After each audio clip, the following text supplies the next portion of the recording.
Welcome back. Very good evening everyone. सबका स्वागत है आपके अपने इस चैनल में, जहां पे अब हम next 1 hour we are going to discuss about part 3, shift 2 का पार्ट 3। तो कैसे हैं आप सब? जो स्टूडेंट नए हैं प्लीज चैनल को लाइक एंड सब्सक्राइब जरूर कर लीजिएगा, बिकॉज यहीं पे आपको ऐसी चीजें मिलेंगी। Very good evening everyone. Yasir, Pratrancha, Sheena, Ashma, Jaswant, Bandhu, Alisha, Dhruva, everyone, so many people here.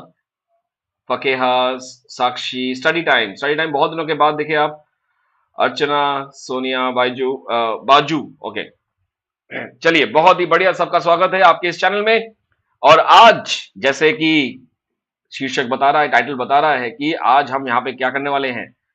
Question number 46 से लेके क्वेश्चन नंबर 70। राइट, मेरे ख्याल से एक क्वेश्चन यहाँ मिसिंग है, बिकॉज 58 में, क्वेश्चन नंबर 58 शायद इसमें नहीं होगा, या 58 या 57, आप चेक कर लेंगे जैसे ही हम लोग जाएंगे। बट यहाँ पे इस क्वेश्चन में कुछ शायद मेरे डीटीपी टीम से, टाइपर से कुछ प्रॉब्लम हुआ था। तो anyway we will do that in the next part. But यहाँ पे मैं क्वेश्चन नंबर 46 से 70 कर रहा हूँ, फुल एक्सप्लेनेशन, पार्ट 3। तो चलिए, पहला आपके सामने आ रहा है क्वेश्चन यहां से। हमने लास्ट पार्ट 1 एंड पार्ट 2 मिला के 45 क्वेश्चन कर लिए थे। अब हम 46 क्वेश्चन कर रहे हैं। Let's read the question. How do adverse technology shock affect the labour demand and labour supply. हालांकि थोड़ा सा यहां पे क्वेश्चन में अगर आप देखेंगे, एडवर्स वर्ड का मतलब क्या होता है? Negative. Technology shock, right. So adverse word का यहां पे थोड़ा सा मुझे प्रॉब्लम लग रहा है। It should B adverse shock, right. और टेक्नोलॉजिकल शॉक वो ज्यादा अच्छा होता। एनीवे, क्वेश्चन दिया है, हमें क्वेश्चन करना है, हमें तो पेपर में जेआरएफ चाहिए। सो एक बार ऑप्शन पढ़ लीजिएगा। मेरे हिंदी स्टूडेंट्स के लिए भी मैं एक बार दिखा देता हूं। क्वेश्चन ये है, कोई प्रतिकूल प्रौद्योगिक आघात, राइट। सो प्रतिकूल and adverse technology shock affect the demand and labor supply, decrease the demand for labor, both real and employment wage fall, real wage increases, employment falls, real wage falls, employment increases, adverse effect on the market equilibrium। तो चलिए, इस question को, ये मेरे पीछे थोड़ा सा छुप गया होगा, लेकिन मैं थोड़ा सा अपने आप को हाइड कर देता हूं so that you can see this. एक बार आप क्वेश्चन को पढ़ सकते हैं। If you want you can read the question and done. Question पढ़ लिया सभी ने? तो चलिए, इसका जरा हम एक बार फिगर बनाते हैं। So suppose we have the labour here, ये है real wage, right. And this side we have, यहां पे हो गया labour demand. Labour demand downward sloping, BMPL. And labour supply यहां पे हो गया, राइट, डिमांड एंड सप्लाई। तो ये हमारा इक्विलिब्रियम पॉइंट है। यहां पे this is the ways, W star and L star, L1 W1 star. अब टेक्नोलॉजी शॉक की वजह से क्या होगा कि लेबर का डिमांड कम हो जाएगा। सो दिस विल बी ऐसे, लेबर का डिमांड कम हो जाएगा, तो डिमांड कर्व D2 हो जाएगा। D2 यहां पे आ गया। और इसकी वजह से क्या हुआ, लेबर की डिमांड कम हो गई, वेजेस कम हो गया, रियल वेजेस कम हो गया। तो दिस इज W/P1 लगा लेते हैं इसको। So decrease in demand for labour हो गया। Both real wage and employment fall, employment भी फॉल हुआ, रियल वेज भी फॉल हुआ। रियल वेज इंक्रीजेस नहीं, एम्प्लॉयमेंट फॉल, ये ठीक है, लेकिन रियल वेज इंक्रीज नहीं हुआ। Real wage falls, this is fine, employment increases नहीं। Adverse effect on the market equilibrium, because wages कम हो गया, यहां पे क्या होगा, अनएम्प्लॉयमेंट बढ़ जाएगा, अनएम्प्लॉयमेंट, बेरोजगारी बढ़ जाएगा, बिकॉज टेक्नोलॉजी एप्रिशिएट किया है, टेक्नोलॉजी एप्रिशिएट किया है। सो this is why what will happen. एक बार आप ऑप्शंस को मैच कर लीजिएगा। अब ऑप्शंस के टाइम पे ही मुझे हटाना पड़ेगा ये चीज। So you can see A, B and E, ये वाला रियल वेज फॉल नहीं होगा, रियल वेज फॉल करेगा, so this has to be fall. Employment fall है, ये ठीक है, बट ये वाला पार्शियली इनकरेक्ट हो गया। Real wage fall, employment increase, ये पार्शियली इनकरेक्ट हो गया। Adverse effect on market equilibrium का मतलब क्या है कि मार्केट का जो है लेबर, अनएम्प्लॉयमेंट बढ़ जाएगा, रियल वेज घट जाएगा। तो ये एक एडवर्स इफेक्ट है, यहाँ पे बहुत सारे लोग बेरोजगार हो जाएंगे। So this is the case where we have A, B, E। Option D should be correct. एक बार आप चाहे तो इसको हिंदी में पढ़ लीजिए एक बार। You can see this, done, all through. और इसका आंसर कुछ इस तरीके से आएगा। You can I have a look. देखिए, सो ये था, मैंने आपको एक्सप्लेन किया, this is the L2 W/P2 यहां पे था original, this is L1, this is W/P1। सो जैसी टेक्नोलॉजी शॉक हुआ, डिमांड नीचे की तरफ चला गया, पैरेलल शिफ्ट हो गया। इक्विलिब्रियम, ओरिजिनल इक्विलिब्रियम हमारा ये था, न्यू इक्विलिब्रियम ये हो गया, real wage fallen, employment shrink, ये हो गया हमारा सारा का सारा केस। तो demand for labour falls, both real wage and unemployment fall, and this is the case. एक पॉइंट यहां पे नोट करने वाली बात है, वो ये है कि डिमांड कर्व लेबर का शिफ्ट हो रहा है, राइट। ये क्यों हो रहा है? Why the demand curve for labour is shifting? Shift क्यों हो रहा है? Because this is a factor other than price. So factors, कारक जो है अदर देन प्राइस, प्राइस, तो इसकी वजह से क्या होता है? मूवमेंट या शिफ्ट, राइट। वही वाला केस है, जैसे मान लीजिए कि डिमांड कर्व है, अब यहां पे कंपटीशन इंक्रीज हो गया या फिर कोई नया टेक्नोलॉजी आ गया, तो आप क्या करेंगे? उस डिमांड, उस प्रोडक्ट को डिमांड कम कर देंगे, प्राइस सेम रहा, वही चीज है। तो इसलिए रियल वेज कम किया मैंने यहां पे, आप देखेंगे ध्यान से। तो this is the case, it is shift because the factors is other than price. यहां पे वेज कम होने की वजह से नहीं हो रहा है, टेक्नोलॉजी शिफ्ट हुआ इसलिए लेबर डिमांड शिफ्ट हुआ, इसलिए रियल वेज कम हुआ। सो ये एक पॉइंट था जो मुझे लगा आपको बताना चाहिए, मूवमेंट एंड शिफ्ट के बीच में difference. So answer will be A B E, that is correct, D answer is correct. Now next question, ये directly from the notes, which of the following are correct in case of Poisson distribution? So Poisson distribution हमें पता है कि जैसे ही number of trials जो है वो बढ़ेंगे तो it will, the n will be infinity.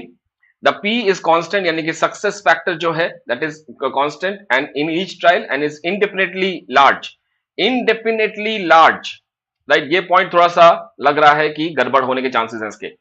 चलिए आगे बढ़ते हैं इसको। So this is indefinitely large, मुझे ये इंडेफिनेट वर्ड पे गड़बड़ लग रही है, it is has to be constant, ये गलत हो गया। NP is equal to M is finite, MP is equal to N, that is finite.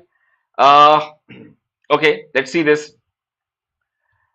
M has to be finite because अगर आप प्रोबेबिलिटी का, इसका पॉइसन का फॉर्मूला देखें तो उसमें ये M फाइनाइट रहेगा, यानी कि इट हैज टू बी कोई नंबर होगा, इनफाइनाइट नहीं हो सकता। And μ3 is equal to M plus two, तो यहां पे गड़बड़ लग रहा है मुझे, अगर M प्लस टू है, राइट। तो this is third moment is basically M, ये थर्ड मोमेंट है, और ये फोर्थ मोमेंट है, fourth moment M plus 3M square, this is right. So ये है μ4 और ये 2 नहीं होगा यहां पे। चलिए एक बार इसका मैं क्वेश्चन आपको दिखा देता हूं, ये देखिए, NP इज फाइनाइट, ये देखो, this from the notes, it can be obtained as a limiting case of binomial probability when n, that is the number of trial, is indefinitely large, यानी कि जैसे जैसे n जो है वो इंफिनिटी होगा तो बाइनोमियल डिस्ट्रीब्यूशन बन जाएगा पॉइसन। P is constant, यही मैं आपको बोल रहा था, ये constant probability and in is for each trial is indefinitely large, ये पॉइंट गलत हो गया, it has to be indefinitely small। जब probability of success बहुत छोटी मात्रा में है, when the P is very very small, और ये P जो है ये constant रहेगा, right, success will be constant। NP is finite, ये हो गया, mean is finite, तो ये हो गया यहाँ पे, ठीक है। नेक्स्ट आगे देखिए, इसका हिंदी वर्जन ये रहा। If you want, you can pause this video and you can have a look। मैं अपना वीडियो थोड़ा सा हाइड कर देता हूं, आप देख लीजिए यहां से। What does a technological shock means? Okay, यहां पे क्वेश्चन आया है ख्याति की तरफ से, टेक्नोलॉजिकल शॉक मीन का मतलब, कभी भी अगर टेक्नोलॉजी अपग्रेडेशन हो गया, एप्रिसिएशन हो गया, जिसकी वजह से क्या होगा, आपको लेबर की जरूरत नहीं होगी। For example, let me take this example, एक क्वेश्चन आया है ख्याति की तरफ से। ख्याति जी, आपका क्वेश्चन ये रहा कि मान लीजिए टेक्नोलॉजिकल एप्रिसिएशन हो गया है। सपोज हमारे पास पहले ऐसे लोग थे जो क्लरिकल जॉब करते थे, जो कि बैंक में क्लरिकल नौकरी करते थे, और उनका काम क्या था, जो भी इंसान आएगा उनको पैसे गिन के देने थे, राइट। विड्रॉल के केस में, विड्रॉल है, लोग आ रहे हैं अपने अकाउंट से, बैंक अकाउंट से पैसे निकाल रहे हैं, यहाँ पे क्लरिकल बैठे हैं जो कि बैंक के नोट को काउंट करके आपको पैसे दे रहे हैं। लेकिन जैसे टेक्नोलॉजी एप्रिसिएशन हो गया, हमारे पास आ गया ऑटोमेटिक टेलर मशीन, आप एटीएम में गए, आपको क्लरिकल की जरूरत नहीं है, तो इसकी वजह से, टेक्नोलॉजी शॉक की वजह से जितने भी लोग क्लरिकल काम कर रहे थे वो अब हो गए unemployment. So you can think in this वे, ठीक है। ख्याति जी, आपका क्वेश्चन समझ में आ गया? Yes, chat GPT replaced IT workers, ये भी सही है, very good. So I hope this point is clear. तो क्वेश्चन में वापस आते हैं, ये देखिए, ये है पूरा का पूरा features of Poisson distribution. So first moment mean is m, second moment variance is equal to m, तो mean is equal to variance, that is equal to np. Third moment is m, fourth moment is m plus 3m square, और moment coefficient of skewness is this beta 1, that is 1 by n, right? And gamma 1, it is root 1 by m, because gamma 1 is the square root of beta 1. और कर्टिसिस निकालने के लिए आप कर सकते हैं beta 2, यानी कि Karl Pearson beta 2, and gamma coefficient से भी कर सकते हैं. ये इसके फॉर्मूले हैं. Please take a screenshot of this, ताकि सभी को ये याद रहे. इसी से क्वेश्चन सॉल्व हो गया. तो answer is B. You can see this, ACE correct है यहाँ पे. सो जैसे मैंने आपको बताया, this is incorrect, that has to be m. ये स्मॉल होना चाहिए. दिस इज फाइनाइट, ठीक है, ये ठीक है, और ये ठीक है, that is U4, right? So ACE, that is correct. So hence the answer is B. सो आशा करता हूं ये क्लियर हो गया होगा. आगे चलते हैं. Next question, which of the following are correct conclusion without error, without error in case of testing of the hypothesis, without error in case of testing of hypothesis. एक बार क्वेश्चन को पढ़ लीजिए. Let me remove my video. ये question आप देख सकते हैं. Which of the following are correct conclusion without the error in case of testing of hypothesis. Done. Question पढ़ लिया सभी ने? ओके. सो क्या होना चाहिए? Let's see this. H0 is true and H0 is false. तो ये हमने एक टेबल हमेशा बनाया है. This is actual situation. हकीकत में क्या है, एंड ये हम डिसीजन ले रहे हैं, स्टैटिस्टिकल डिसीजन. ऐसे आ गया, ये टेबल हमने ऐसा बना लिया, राइट? और यहां पे हम ले रहे हैं do not reject H0, and यहां पे हम ले रहे हैं reject H0. So when the H0 is true and we do not reject, so ये वाला ऑप्शन की बात कर रहा हूं, फर्स्ट वाले की बात कर रहा हूं. जब H0 ट्रू है और हम उसको रिजेक्ट नहीं कर रहे हैं, तो इसका मतलब क्या है? This is the correct decision. Actual situation जब H0 is false and we do not reject it, it is the type 2 error. Type 2 error, जिसको हम बार बार बीटा भी बोलते हैं. हकीकत में H0 is true and we reject this, so this is a type 1 error, और इसकी प्रोबेबिलिटी होती है अल्फा. एंड हकीकत में H0 is false and we reject H0, so this is a case of correct decision. So this is the power of correct decision. This is the power of test, that is 1 minus beta. ठीक है. अब question को देखते हैं एक बार. Option को देखना पड़ेगा हमें यहां पे. So which one of the following are correct conclusion without an error. So reject null hypothesis when it is true, reject null hypothesis when it is true, तो ये टाइप 1 एरर कर देगा. सो ये है, late me just use a different colour. तो ये है option A, ये वाला ऑप्शन हो जाएगा. Reject null hypothesis when it is true, तो ये ए एरर देगा. तो ये नहीं होगा, बिकॉज क्वेश्चन में बोला है without error. Accept H0 when it is true, तो ये सही है. Accept H0, do not reject का मतलब क्या हुआ? एक्सेप्ट हुआ. सो let me use a different colour. इसके लिए मैं पर्पल कलर यूज कर रहा हूं. सो बी के लिए बी ऑप्शन यहां पे है, ये बी ऑप्शन है. Accept H0 when alternative hypothesis is true. Accept H0, accept कब करेंगे? एक्सेप्ट H0, ये वाला, when alternative hypothesis is true. Alternative hypothesis is true का मतलब क्या है? कि H0 is false. So except this is, बहुत घुमाया है क्वेश्चन में. So I am using a yellow color और हम पहुंच जाएंगे यहां पे, that is option C. So option B यहां, option C यहां, option A यहां. Reject H0 when H1 is true. Reject H0 when H1 is true. तो ये भी एक गड़बड़ ले रखे आ रहा है. नहीं, this is fine. Reject H0 when it is true. Reject H0 when it is true. Reject करेंगे जब H1 ट्रू होगा. तो H1 ट्रू है, यानी कि H0 फॉल्स है. H0 फॉल्स हो गया तो H को 0. ठीक है, ये भी ठीक है. Accept H0 when H1 is false. H1 is false यानी कि H0 is true and we accept it, right? So this is a correct decision. So B सही है, D सही है, E सही है, तो this is the option. बहुत घुमाया है, सुपर्ब क्वेश्चन, सुपर्ब, बहुत घुमाया इन्होंने. I hope all of you are getting this point. मैंने अपना वीडियो इसलिए ऑफ करके रखा है बिकॉज जैसे ही मैं अपना वीडियो ऑन करूंगा तो आपको कुछ पार्ट नहीं दिखेगा. ब्रावो क्वेश्चन, बहुत अच्छा है, बहुत घुमाया है. देखो इसका की कैसे किया मैंने. सो डिफरेंट कलर्स मैंने यहां पे यूज किए हैं. अगर आप चाहे तो मैं थोड़ा सा और इसको एक्सप्लिसिट रूप से कर देता हूं. I will use different colours and आप इससे कर सकते हैं इसको. लेट मी यूज सपोज ये वाला भी हटा देता हूं.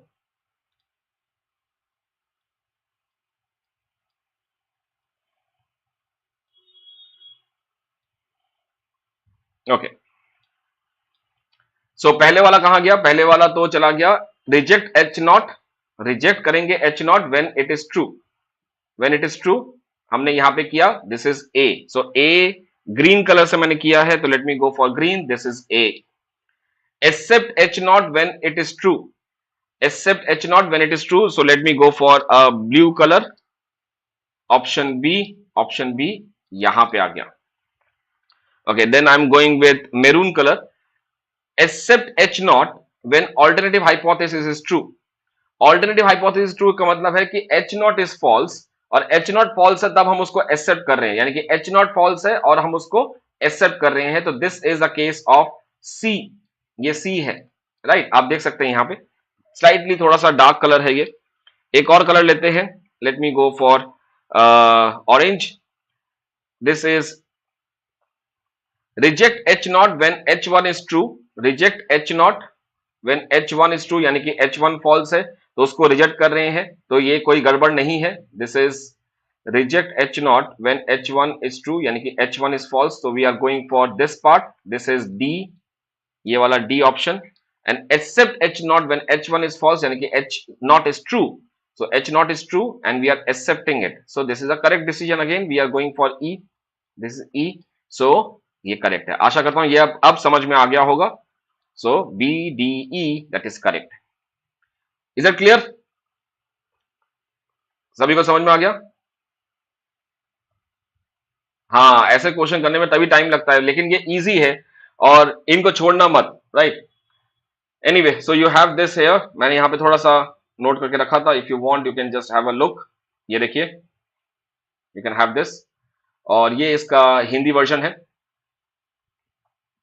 मैं एक बार अपनी वीडियो को हाइड कर लेता हूं ताकि आप इसको देख सकें.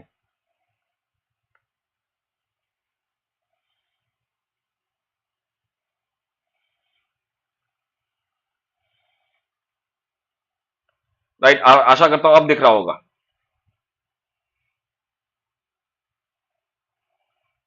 डन. आगे चले. Okay next. Which of the following are correct for OLS estimation in the presence of heteroscedasticity? देखिए क्या क्या होता है. For heteroscedasticity HT में लिखता हूं इसको. So OLS estimators are what? They are unbiased, consistent and inefficient. For autocorrelation OLS estimators are unbiased, consistent and inefficient. For multicollinearity the OLS estimators are unbiased, consistent and efficient. Right. अब देखिए. So estimates are OLS है, presence of heteroscedasticity है, so it is linear. Estimate coefficient are unbiased, ये biased नहीं होंगे. Estimate coefficient are consistent, yes. It is efficient, no. Right. Biased नहीं होंगे because unbiased है. Linear तो by default assumption में है ही है. So it will be lieu. ये best नहीं होगा. Blue का मतलब है best. बेस्ट यानी कि एफिशिएंट. एल का मतलब लीनियर. यू का मतलब अनबाइज्ड एंड ई का मतलब estimator. So best linear unbiased estimator. So answer क्या होगा इसका? B. Right. A correct, B correct, D correct. Question again time consuming question है. Beware of this. आप चाहे तो एक बार यहां पे देख सकते हैं. ये पेड नोट्स का पार्ट दिया है मैंने आपको. This is from the paid notes. If you want, you can have a look. Heteroscedasticity, consistent, unbiased, and inefficient. Autocorrelation, consistent, unbiased, inefficient. And multicollinearity, consistent, unbiased, and efficient too. देखिए मल्टीकोलिनरिटी जो है ना, ये एक ट्यूबरक्लोसिस की तरह है. It is अ बीमारी और इलनेस लाइक ट्यूबरक्लोसिस और जॉन्डिस, जो होता सभी के अंदर है, लेकिन जब एक लेवल से ऊपर बिलिरुबिन चला जाए तो उसको हम कहते हैं जॉन्डिस हो गया है, या जब एक लेवल से ऊपर चला जाए तो हम बोलते हैं इसको टीबी हो गया है. तो that is what the point. ये होता सभी में है, लेटेंट है, ये छुपा हुआ रहता है. और 99% जो रिसर्च किया जाता है आज की डेट में रियल लाइफ में, उसमें मल्टीकुलिनिटी कहीं ना कहीं होती ही होती है. तो it is not about the absence of multicollinearity, it is basically कि वो कितने डिग्री में परसिस्ट करता है. Right. Next question, 50th question. Which of the following satisfy the assumption of the classical linear regression model. Right. इसका दूसरा नाम क्या था क्लासिकल लीनियर रिग्रेशन मॉडल का? Anyone who can give me the answer for this classical linear regression model का? Gaussian. Right. क्या कहते हैं इसको? गोजाइन या standard regression model. Right. Standard regression model, Gaussian या standard regression model, CRLM, classical linear regression model. तो zero mean value of the disturbance, yes पहला तो होता ही है, that is this is zero. मेरे ख्याल से assumption नंबर 3 था, जहां पे हम बोलते हैं कि expectation of error given x is equal to 0. तो ये है इसका assumption. 9 assumptions है, ये 9 assumption पता होना चाहिए सभी को. The explanatory variable and the error terms are not independent. Not independent का मतलब क्या हुआ? नॉट इंडिपेंडेंट का मतलब क्या हुआ? That they are dependent on each other. Right. So सोच के देखो इसको. The explanatory variable and the error terms are not independent, that means they are dependent. और अगर ये दोनों डिपेंडेंट हो गया तो इनके बीच में सीरियली कोरिलेशन हो जाएगा. सो ये गलत हो गया. होमोस्केडास्टिसिटी और कांस्टेंट वेरिएंस, यस ये सही है. No autocorrelation between the disturbance, यानी कि एरर 1 एरर 2, अगर ये वाला है, this is what we say no serial correlation और covariance between X and error. Right. तो ये गलत है. नो बोला है यानी कि they have to be not independent, यानी कि दे आर डिपेंडेंट. तो इसका मतलब they have to be independent. So X and error they have to be independent. Homoscedasticity, इसका मतलब है कि the variance should be constant. No autocorrelation between the disturbance, सही है ये भी. There is more than one exact linear relationship between. देखिए इसमें मल्टीकुलिनिटी में what we assume is like there should not be any perfect correlation. Right. Perfect multicollinearity. So this part is incorrect. More than one हो गया तो यानी कि आप ऐसे लिख सकते हैं, suppose you write consumption is equal to C bar plus small cy plus beta W, right? Suppose you write it like this: C is equal to C bar plus small cy plus beta or gamma W, such that W is equal to 4y. अब यहां पे क्या हो गया? इन दोनों के बीच में रिलेशनशिप हो गया, because there exist a linear relationship between the explanatory variables. Explanatory variable मतलब the independent variables. So y and w को हम एक तरीके से लीनियर एक्सप्रेशन में डाल सकते हैं. तो there is more than one exact linear relationship. This is not the assumption. So E is incorrect. So let's see what are the final answer. A ठीक है, C सही है, D सही है. तो A C D, I will be going with C option. ये है इसका हिंदी वर्जन. आप चाहे तो एक बार देख सकते हैं. And let me take you to the answers. So these are the again from the paid notes का स्नैपिट है ये. सो गुजैन और स्टैंडर्ड रिग्रेशन मॉडल कहते हैं लीनियर रिग्रेशन, लीनियर इन पैरामीटर्स. पैरामीटर्स में लीनियर होगा. It can B linear in variables और non linear variables. यानी कि पैरामीटर्स जो है ये बीटा 1 बीटा 2 की इनकी power has to be 1, whereas x2 का स्क्वायर आ गया यहां पे. तो linear regression model is linear in parameter, that is the model has to be linear in betas. So beta coefficient जो है, that is the slope and the vertical intercept has to be power linear 1. x2 square में भी जा सकता है. Second option is x values are fixed in repeated sampling, यानी कि this x has to be non stochastic, it can not be random. Zero mean variance disturbance, जैसे कि पहला वाला ऑप्शन था, option number 1, this one, that is expected value of error given x is equal to 0. Distances above and below the mean. The next one was the homoscedasticity, यानी कि the variance has to be constant. अगर ये variance of the error is constant यानी कि sigma square रहा तो ये रहा होमो, अगर ये वेरिएबल रहा तो इट इज हेट्रो. अगर वेरिएबल रहा यानी कि बार बार एरर चेंज होता है given the value of X, so that is the heteroscedasticity. So here this is constant variance, इसको हम कई बार कहते हैं इक्वल वेरिएंस, कांस्टेंट वेरिएंस. और ये वाला जो है इट इज चेंजिंग. इसके लिए मैं बार बार यूज करता हूं, जैसे वो कौन सी पिक्चर थी, एक गाना था शाहरुख खान जी का ट्रेन के ऊपर, राइट. सो ट्रेन के ऊपर चलते चलते ट्रेन चल रही है, तो ट्रेन जब चल रही है तो आप सही से डांस नहीं कर सकते हैं. इसका मतलब क्या हुआ कि जब ट्रेन मूविंग बेस है तो आप सही से डांस नहीं कर सकते, लेकिन शाहरुख खान जी ने बहुत अच्छा डांस किया वहां पे. सो नॉर्मली अगर मैं जाऊंगा आप जाएंगे तो हम लोग थोड़ा सा हिल जाएंगे, right. So that is why it is called as कि उसमें सही से डांस परफॉर्म नहीं कर पाएंगे, और जब बेस चेंज होता रहेगा तो आप डांस सही से नहीं कर सकते. That is why it is heteroscedasticity. आपका एक्सपेक्टेशन, आपका स्टेप्स गलत हो सकते हैं. जिस तरीके से आपको जितना लेफ्ट पैर उठाना है उतना आप राइट पैर नहीं उठा पा रहे, something like that. So that is why it is called as homo. होना चाहिए. ऑप्शन सी सही था. यहां पे बाकी भी आप देख सकते हैं, no autocorrelation between the disturbance, यानी कि इसके लिए मैंने आपको क्या यूज किया था, एक I have use this part something कि this is the husband of third floor, here we have the wife of third floor and maid of third floor. और यहां पे husband है जो कि second floor में है, wife of second floor plus maid of second floor. ये दोनों maid आपस में एक साथ लंच करते हैं, they do lunch together.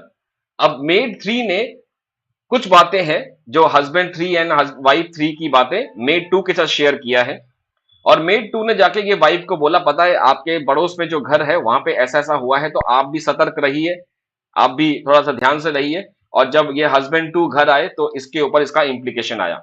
So that is there is no autocorrelation, right. Remember this point.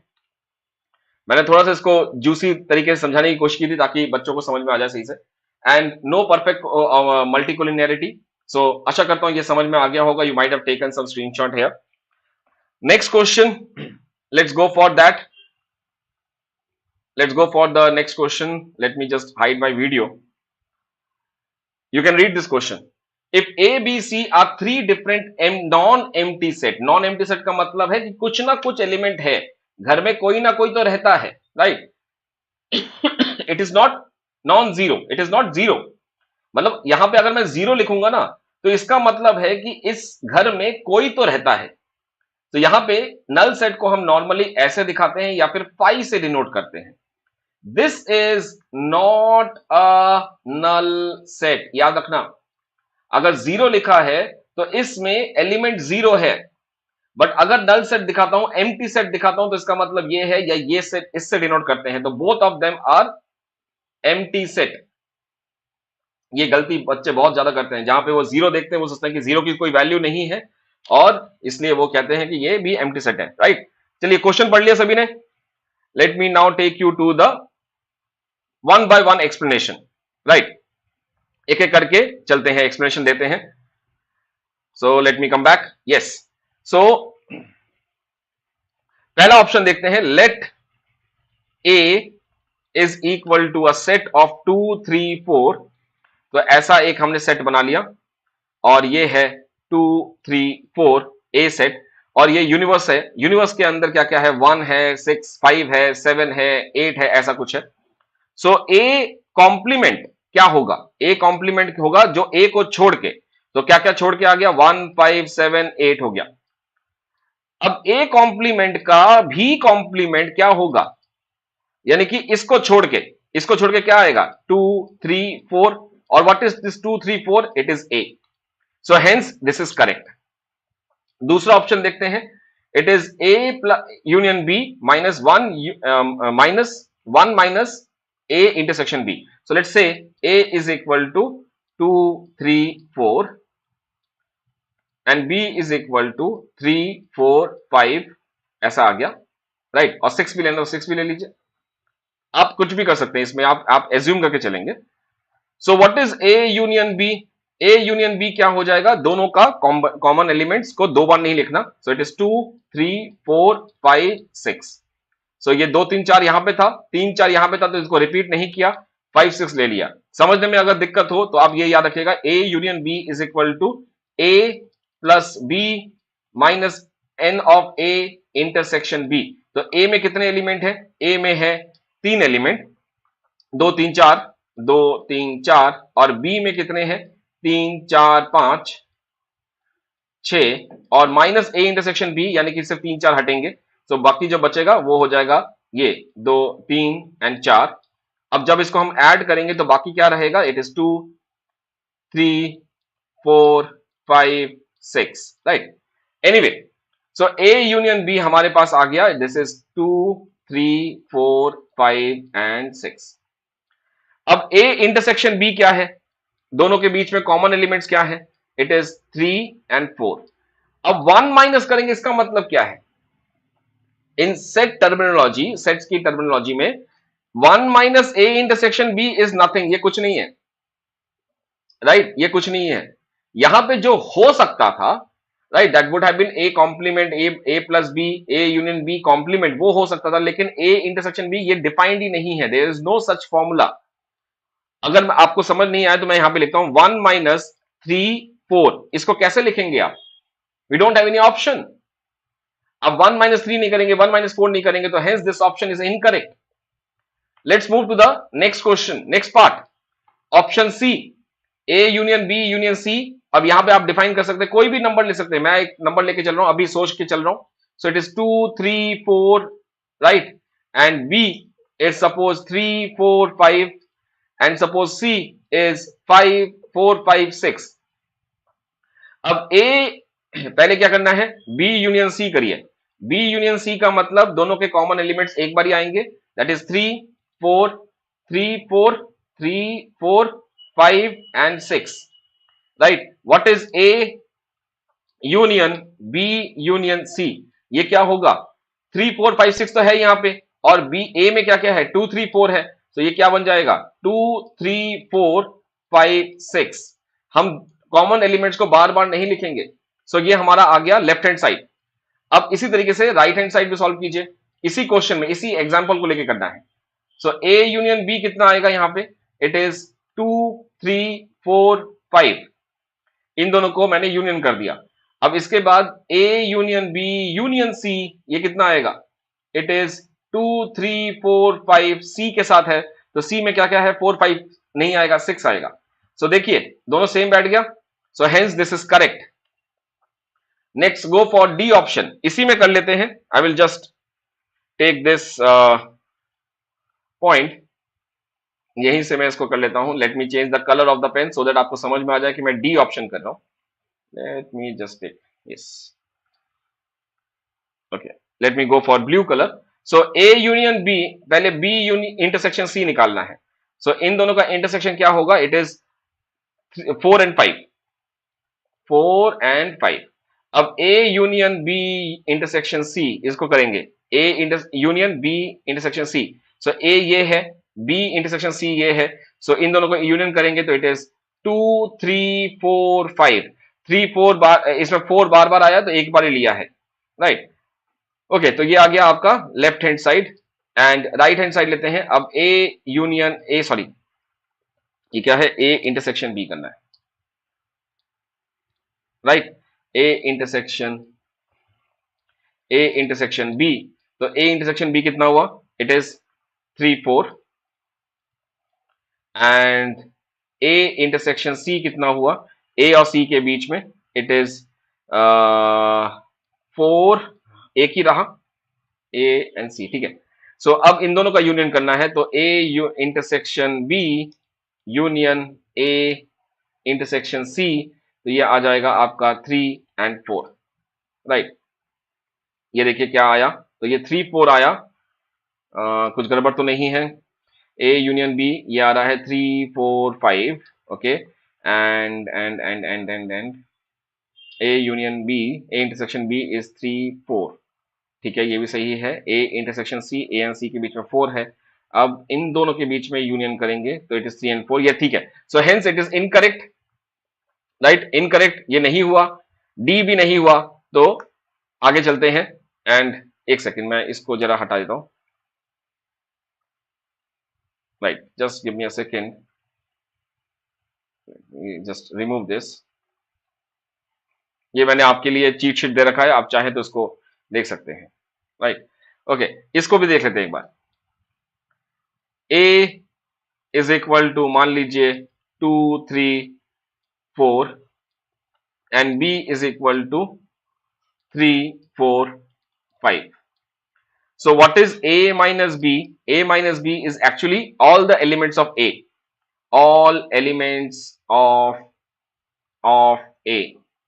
It is 2 3 4 5. B का कोई भी एलिमेंट नहीं आएगा। Okay, what is B complement? B complement मतलब B को छोड़ के। So B को छोड़ के आता है 2 3 4। B को छोड़ के, इसको समझने के लिए आप इसको ऐसा कर सकते हैं। Suppose this is A, this is B, यहां पे क्या है, we have taken 3 and 4 here, 3 and 4 यहां पे है, ये 2 है, ये 5 है। सो अगर B को छोड़ के लेंगे तो यानी कि A पूरा आएगा, A पूरा आएगा, तो वो लिखा मैंने यहां पे 2 3, और इसके बाद A इंटरसेक्शन B डैश, यानी कि दोनों के बीच में A is this and B dash is this, so ये क्या आया 2 3 4। So hence this is correct. So हमारा क्या क्या सही हुआ, हमारा A सही हुआ, E सही हुआ और C सही हुआ, तो hence the answer is B। देखिए ये क्वेश्चंस इजी हैं, राइट, इजी है, but you have to understand कि कैसे इन क्वेश्चंस को हम करेंगे, राइट। या तो ये लॉन्ग टर्म मेथड है, या आपके पास ऑप्शन इस तरह का है कि आपको ये पूरा याद करके जाना पड़ेगा। This is the nature of the test as of now. So that is why I always give you this thing कि अगर जरूरत पड़ेगी तो आप वहां पे भी यूज कर सकते हैं, आप चाहें तो इनको रट्टा भी मार सकते हैं, लर्न भी कर सकते हैं। हालांकि इसका भी मैंने एक तरीका बताया था कि एसोसिएटिव लॉ कैसे करेंगे, A intersection B, U intersection C. So A और बी के घर में सी मिलने आया, तो सी जो है बी से मिल रहा है यहां से, और उसी तरह से इसको भी करेंगे तो A union B union C. थोड़े तरीके हैं, एक बार देख लीजिएगा तो this will be much easier, but hence I have proved it here सभी के लिए। Next question, it is good question here. 52 question. In multiple regression model, a hypothesis of such as that H0 is equal to beta 2, beta 3 is equal to 0. ये cases जो है we find it out using F test, और ये कहां पे use होगा, multiple regression multiple regression model में या मल्टीपल लीनियर रिग्रेशन मॉडल में हम डालते हैं। यही क्वेश्चन बार बार घूम के आया है, where you want to test the overall significance. Overall significance के लिए भी आप F टेस्ट यूज करते हैं। Now let me give you some example, एक इसका छोटा सा आपको हिंट देता हूं कि क्या बोल रहा हूं मैं। Just give me a second, ये देखिए। So this is what we say the usefulness test, कि जो मॉडल आपने बनाया है वो मॉडल कितना कारगर है, उसकी एफिशिएंसी क्या है, उसकी यूटिलिटी क्या है। सो अगर कोई सिंपल रिग्रेशन मॉडल ले रहे हैं जिसमें आपके पास 2 वेरिएबल मॉडल है, राइट, सो वहां पे आप ये सोच रहे हैं कि H0 H0 is equal to beta 1 is equal to 0, और अगर यहां पे इसका मतलब क्या, बीटा 1 इज इक्वल टू 0 का मतलब कि x एंड y के बीच में कोई भी लीनियर रिलेशनशिप नहीं है। This is what you are expecting, this is the null hypothesis that you are taking. Multiple regression model में आपके पास पार्शियल बीटा कोफिशिएंट आ जाते हैं। फॉर एग्जांपल अगर मैं लेता हूं y is equal to alpha plus beta x, ये है आपका 2 वेरिएबल प्लस एरर, और अगर मल्टीपल लेता हूं तो ये आ जाएगा y is equal to suppose alpha plus beta 1 x plus beta 2 z plus beta 3 a, इस तरीके से। तो ये जो है ये पार्शियल कोरिलेशंस है, बीटा कोफिशिएंट्स है। तो मल्टीपल रिग्रेशन मॉडल में हम जब करेंगे तो हम इसको H0 को ऐसे ले सकते हैं, that is all the beta coefficient is equal to 0, which says that there is no useful linear relationship between the y and any of the p predictors, यानी कि any of these explanatory, इन दोनों के बीच में कोई भी meaningful variables, meaningful relationship नहीं है।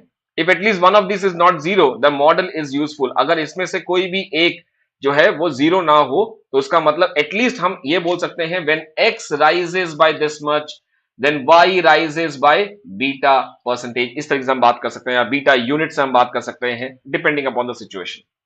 तो इस तरीके के केस में हम लोग यूज क्या करते हैं, एक ऑप्शन आपके पास है कि आप individually beta 1 beta 2 beta p को यूज कर सकते हैं टी टेस्ट के साथ, टी टेस्ट से यूज करते हैं, टी स्टैटिस्टिक्स देख के आप यूज कर सकते हैं। बट मल्टीपल रिग्रेशन मॉडल में ये लंबा प्रोसेस हो जाएगा, and because of that we go for F test. F test जब हम यूज करते हैं तो we go for this kind of thing, you can have a look at this, this is called as ANOVA model. ये है आपका total वाला है, this is the basically the explain part, right, explain part, and this is the residual part. तो इस तरीके से हम एफ टेस्ट लगा सकते हैं। इसमें से बार बार क्वेश्चन आते हैं, degree of numerator, degree of denominator, N minus K, N K, right, that is what the case here. तो यही वाला है, इसको थोड़ा ध्यान से रखना, क्लियर हो जाएगा, right. If you want you can take a screenshot of this part, and वैसे भी मैं ये पीपीटी जो है या पीडीएफ जो है, I will share it with in the Telegram channel, so you can have a look at that point of time. अगर स्क्रीनशॉट लेना है तो आप देख सकते हैं। Next, which of the following are the indicators of the human development index. तो human development index का क्या क्या होता है? So we all know this, real GDP, adult literacy rate combined with the enrollment, gross enrollment, mean enrollment ratio, life expectancy, malnutrition under 5 नहीं आता है, IMR under 5 नहीं आता है, that is U5 infant mortality, ये है U5 रेशियो नहीं लेते हैं। तो हम लोग यहाँ पे क्यों नहीं लेते? Because life expectancy at the birth से शुरू हो जाता है, 0 से शुरू हो जाता है। तो ये तीन चीजें हैं जो हम लेते हैं, दैट इज ABC, ये रहा option number C, that is correct. इसका हिंदी वर्जन ये रहा,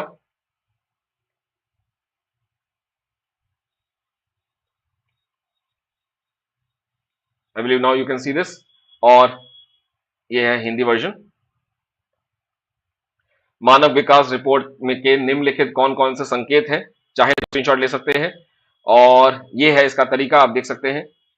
लाइफ एक्सपेक्टेंसी एट बर्थ, तो ये आ गया life expectancy at birth, mean year of schooling and the expected year of schooling.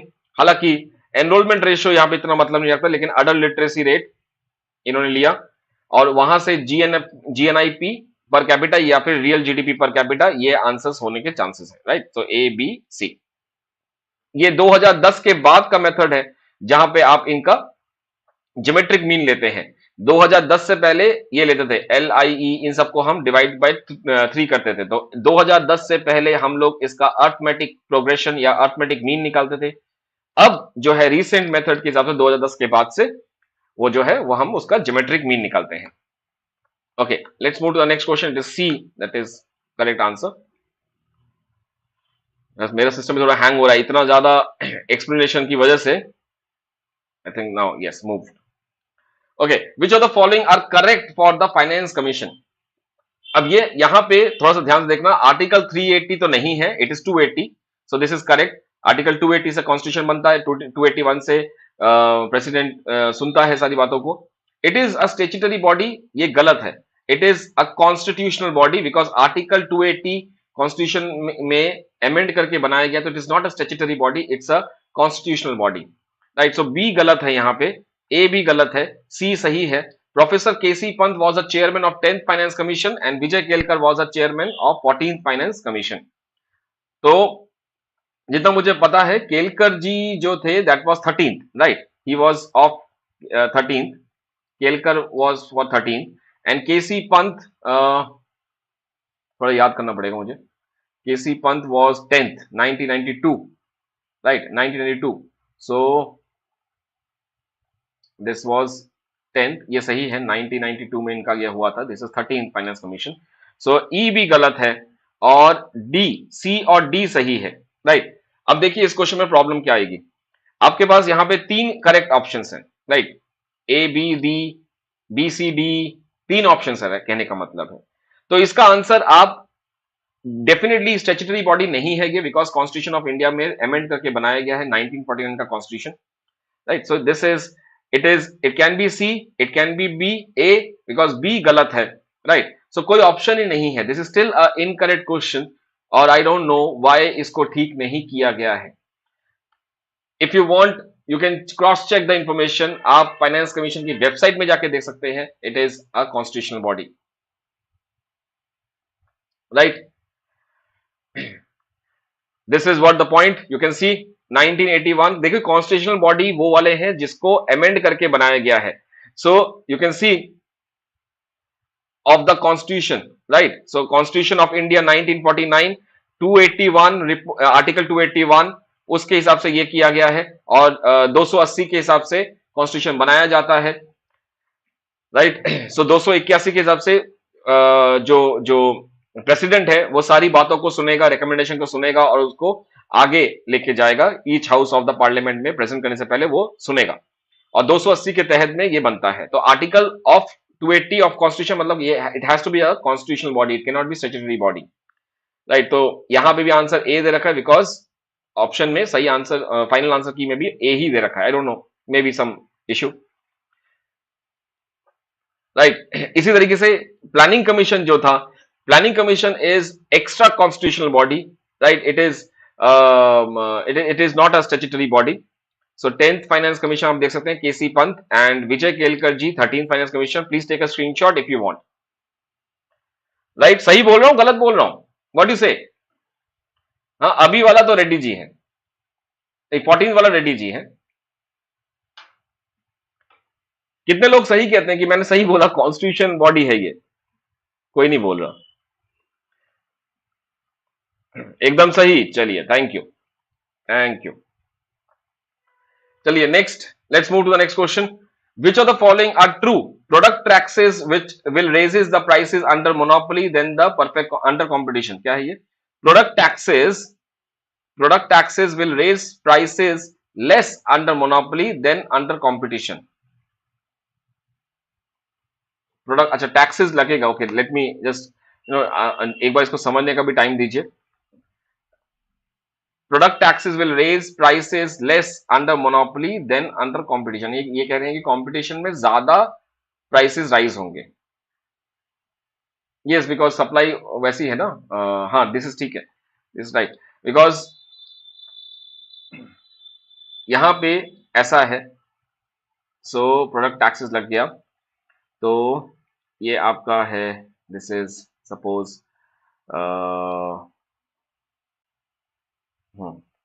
एक second, just let me think about it once, ठीक है।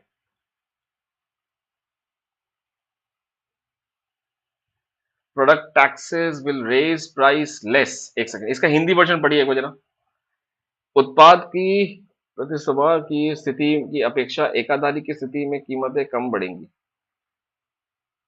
अब क्वेश्चन में कुछ प्रॉब्लम है, देखो हिंदी वर्जन डिफरेंट बता रहा है आपको। उत्पाद के प्रतिस्पर्धा की स्थिति की अपेक्षा एकाधारी की स्थिति में नहीं की अपेक्षा एकाधारी की स्थिति में कीमतों का कम वृद्धि करेगा। How is that?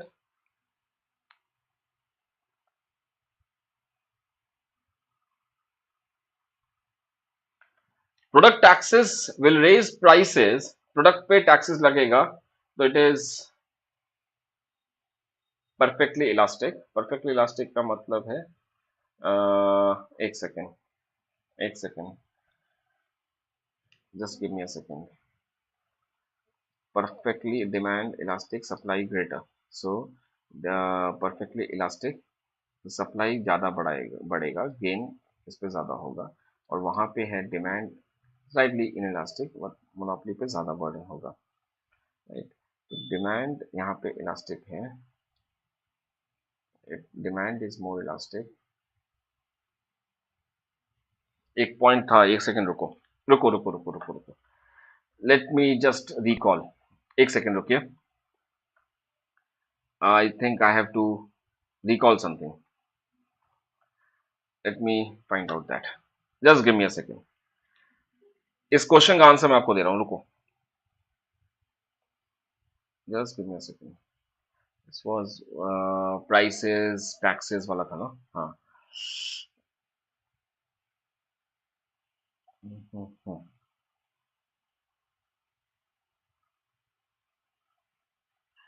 नहीं, मैंने एक जगह लिखा था जहां पे कितने से बढ़ेगा, राइट।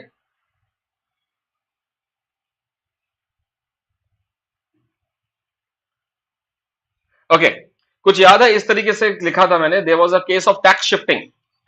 टैक्स शिफ्टिंग में if the prices elasticity of supply is greater than the elasticity of demand, ES is greater than ED, तो जो price of the good है that will be increased by 0.5% of the tax।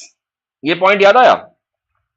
Elasticity of supply, अगर supply की elasticity ज्यादा है demand की elasticity से, तो price of the good will increase by more than half of the tax. और अगर सप्लाई की इलास्टिसिटी कम है डिमांड के हिसाब से, So in that case, what will happen? The burden of the tax will fall more on the sellers, and the prices of the good will increase less by one half of the tax. एक second रुकिए, just I will find out the screenshot. मैं सभी को screenshot दे दूंगा तो आप सब एक बार देख सकते हैं उसको। Just give me a second. ये वाला पार्ट था, एक सेकंड जस्ट यहाँ पे मैं डाल सकता हूँ। Yes, I hope all of you can see this now. All of you can see this. ये केस था, पब्लिक इकोनॉमिक्स का पार्ट था, जहां पे हमने टैक्स शिफ्टिंग की बात की थी। थोड़ा इस तरीके से सोचने की कोशिश करो एक बार। Think in this way.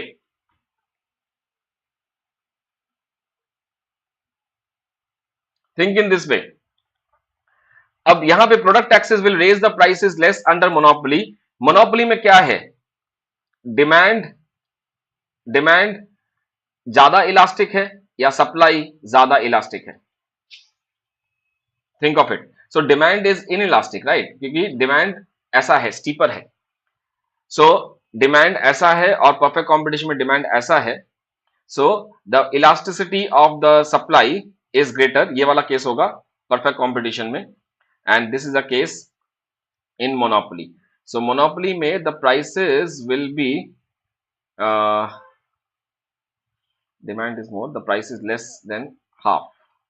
Supply elastic है, सप्लाई इलास्टिक है, demand is perfectly inelastic, so prices lies by this. So product taxes will raise prices less under monopoly.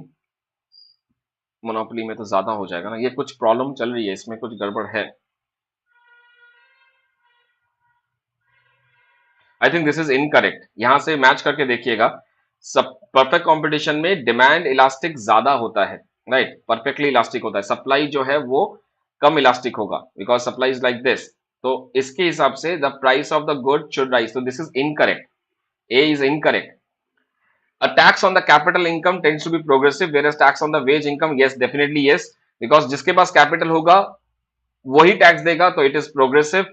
It will burden more on the rich people, whereas tax on the wage income will be regressive because wage Dehari सभी की होगी, right? The burden of the tax will be distributed between the sellers and the buyer in the ratio of the elasticity. ये सही है। This is A, B and C are correct. एक बार इसको हटा देता हूँ, just give me a second. Let me. No, it is not about monopoly. नहीं, it is not about that कि मोनोपोली ज्यादा प्राइसेस चार्ज करेगा या परफेक्ट कंपटीशन ज्यादा प्राइस चार्ज करेगा। Please understand that. It is not about कि कौन ज्यादा प्राइस चार्ज करेगा। इसमें यह है कि टैक्स लग जाए, सेम अमाउंट ऑफ टैक्स अगर आपका परफेक्ट कंपटीशन या मोनोपोली में लगेगा, तो ये कह रहे हैं कि price rise in monopoly will be less than the price rise in the perfect competition. यही पॉइंट जो है, इस पे मैं एग्री नहीं करता हूं। थोड़ा सा मुझे लगता है ये प्रॉब्लम है इस क्वेश्चन में। ए इज प्रॉब्लमेटिक आंसर है। A unit tax enters the parallel downward shift, ठीक है, ये सही है। Imposition of the tax raises the price and the quantity, quantity raise नहीं करेगा, प्राइस तो जरूर करेगा। So E is correct, D E is correct, sorry, E is incorrect, D is correct, C is correct, B is correct. But मेरे पास यहाँ पे B C D का ऑप्शन नहीं है, बी सी डी का ऑप्शन नहीं है। It is only C that can be correct. So इसीलिए मे बी, क्योंकि इस ऑप्शन को करने के बाद भी, इसका चैलेंज करने के बाद भी इसका आंसर चेंज नहीं हो सकता, बिकॉज बी सी डी सिर्फ एक में ही है। तो आप अगर डी में कंफर्म है, बी में कंफर्म है, सी में है, तो ऑप्शन सी ही बचता है। मैं आपको एक एग्जांपल दिखाता हूं, just give me a second. ये देखिए, official answer key says it is C. मेरे हिसाब से it should be B C D, right. अब ये वाला मैंने बात किया था गुरु मंत्रा टाइप का, जहां पे सेलर पे type of tax, profit tax लग रहा है, लमसम टैक्स लग रहा है। तो दीज आर लमसम टैक्स जो कि प्रॉफिट पे लग रहा है। बर्डन जो है वो मोर ऑन सेलर है, because seller can not shift this और escape this and he can not pass it to the buyer. वो बायर को आगे पास नहीं कर सकता। टैक्स लगता है प्रॉफिट कम करने के लिए, डेफिनेटली ग्रो होगा। प्राइस अनचेंज रहेगा बिकॉज ये लमसम है। ये लमसम मतलब ये उसके पर यूनिट के साथ इफेक्ट नहीं कर रहा है, राइट। तो price is unchange, output is unchange, right. AC average cost जो है वो ऊपर की तरफ चला जाएगा। मान लीजिए ये है तो ये ऊपर की तरफ चला गया। एमसी इसमें नहीं हिलेगा because this is lump sum, this is not actually the variable cost. So क्योंकि वो वेरिएबल कॉस्ट में जाता ही नहीं है, इसलिए एमसी चेंज नहीं होता, इसलिए प्राइस नहीं बढ़ता, इसलिए आउटपुट चेंज नहीं होता। I repeat this again, lump sum tax सिर्फ एवरेज कॉस्ट को ही बढ़ाएगा और ये वेरिएबल कॉस्ट को इफेक्ट नहीं करता है, इसलिए वो मार्जिनल कॉस्ट को इफेक्ट नहीं करेगा, इसीलिए वो प्राइस को इफेक्ट नहीं करेगा और इसीलिए वो आउटपुट को इफेक्ट नहीं करेगा, एंड हेंस सेलर के ऊपर ज्यादा बर्डन होगा। On the other hand, ad valorem tax, unit tax, sale tax, ये बायर को ज्यादा इंपैक्ट करेंगे बिकॉज सेलर जो है ये पास ऑन कर देगा। सो जैसे ही यूनिट टैक्स लगा, सेल्स टैक्स लगा, तो प्रॉफिट कम हो जाएगा, प्राइसेस बढ़ेगा, आउटपुट घटेगा, एवरेज कॉस्ट बढ़ेगा, मार्जिनल कॉस्ट इंक्रीज होगा। so इसका मतलब क्या है, यूनिट टैक्स लग गया तो मार्जिनल कॉस्ट ऊपर की तरह चला गया, मार्जिनल कॉस्ट हिला यानी कि प्राइस बढ़ा, आउटपुट कम हो गया, बायर पे पहुंच गया। तो ये इतना एक्सप्लेनेशन इसका है, बट मेरे ख्याल से ए ऑप्शन थोड़ा सा मुझे सोचना पड़ेगा, बट आई एम 80% श्योर कि ए ऑप्शन गलत है, because product taxes in will raise prices less under monopoly than under competition. थोड़ा सा पढ़ना पड़ेगा, product taxes will raise prices less under monopoly, ये मोनोपोली में ज्यादा करेगा, बिकॉज प्रॉफिट जो है प्रोडक्ट पे टैक्सेस जो लग रहे हैं वो मोनोपोली में ज्यादा होना चाहिए। That is what my thought process is, it should be more, right, but I can not say anything, but मेरे ख्याल से ए गलत है। आप लोग भी अगर सोच के थोड़ा बताइएगा कि if you get something new तो मुझे बताना। यहाँ पे मोनोपोली में प्रॉफिट से सेलर टैक्स पे कर सकता है, बट पीसी में प्रॉफिट जीरो होता है तो टैक्स का बर्डन, आई थिंक नहीं, उसमें आप एक बार सोचिए, आप इसको थोड़ा सोचने की कोशिश कीजिएगा, टैक्स शिफ्टिंग किस में कर पाएगा, वो टैक्स इंसिडेंस किस पे होगा, टैक्स प्राइसेस जो है वो किस पे होगा, इस थोड़ा सा इस लेवल पे सोच के देखना पड़ेगा उसको, ठीक है। Let me also think more about this, but मेरे ख्याल से ए ऑप्शन अभी के लिए मैं गलत कर रहा हूं, मुझे लग रहा है गलत है ये। अगर इसका सही आंसर मिल जाता है तो I will come up with a video particularly for this question, don't worry. तो ये हो गया है, आगे चलते हैं। Which of the following are correct, a competitive market can secure efficient resources used in the provision of the private good, but market failure, yes, definitely yes.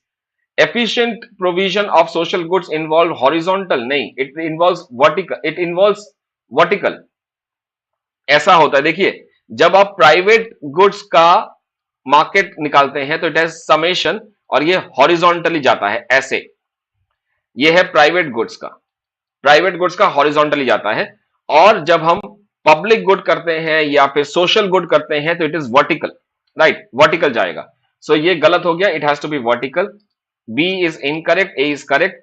To seek efficient provision of the social good, a political, ये भी सही है, because budget determination किया जाएगा, कितने political process होगा, कौन कहेगा कि फ्री वाईफाई, फ्री इलेक्ट्रिसिटी के दिया जाए, तो उसके लिए एक पॉइंट आएगा, पेश किया जाएगा। Corrective action may be needed when consumer choice is based on the false advertisement. Corrective choices will be there, right? Corrective choices will may be required or may be needed when the consumer choice is based on false advertisement. Yes, definitely. इसीलिए consumer court है आपके पास. There are mixed cases between the extremes of the purely private and purely social good. Purely mixed cases मतलब extremes of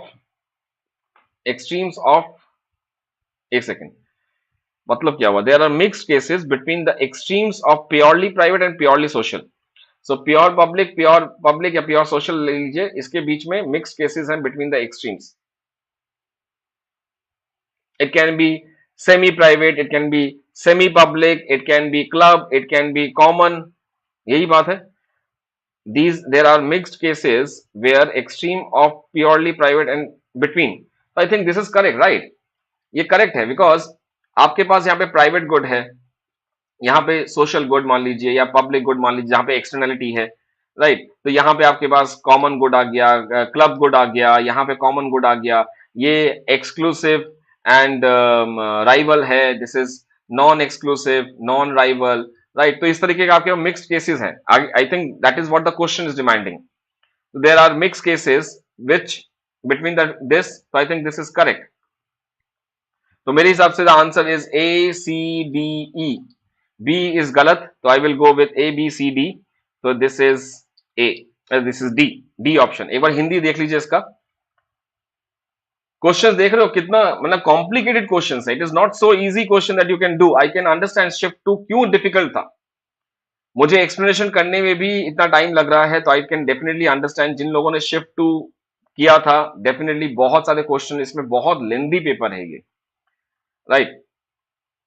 I hope all of you understand this and this is answer is D, right, जैसे मैंने आपको बताया। Next, which of the following monetary measure is use to control the inflation, इसमें से कौन सा जो है हम लोग इन्फ्लेशन कंट्रोल करने के लिए यूज करते हैं। इन्फ्लेशन का मतलब है कि प्राइसेस लिक्विडिटी ज्यादा है तो मनी सप्लाई को कम करना पड़ेगा, एंड इस तरीके से। So government purchases, government the central bank purchases government security from the commercial banks.